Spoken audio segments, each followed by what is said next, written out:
The rise of Typhon. In the depths of Tartarus, Cronus's bitterness and resentment festered like a wound that refused to heal. Despite his defeat at the hands of Zeus, he refused to accept his fate, clinging to the hope of one day reclaiming his lost kingdom.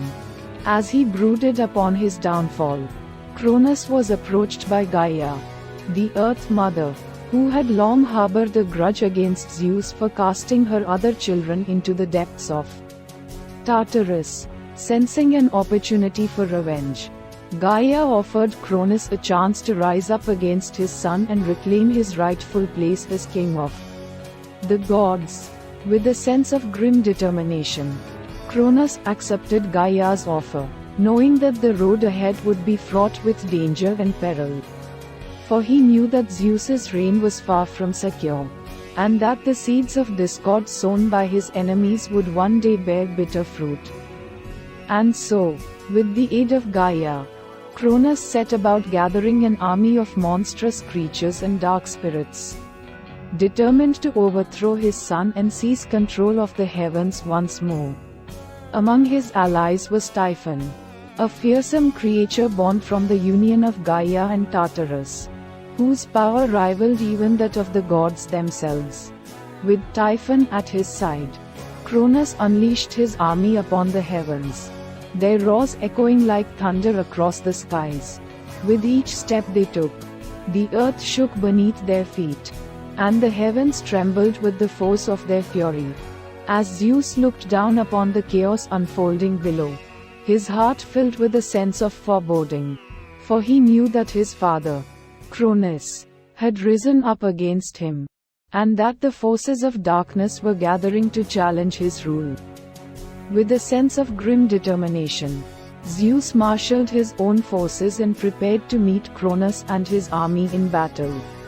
With the wisdom of Athena and the guidance of Hera, he rallied the gods and goddesses of Mount Olympus, knowing that their strength and unity would be key to defeating their enemies.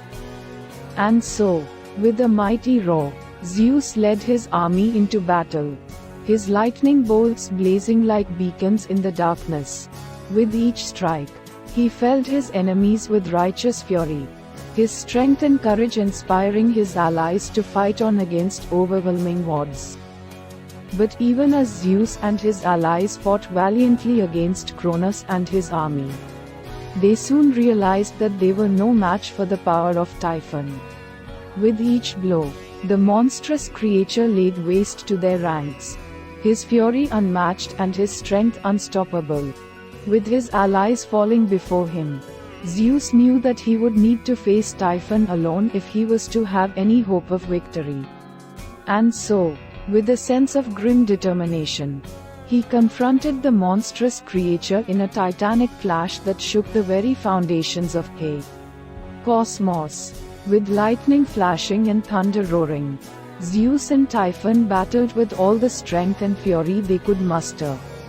With each blow, the heavens themselves seemed to tremble, and the earth shook beneath their feet.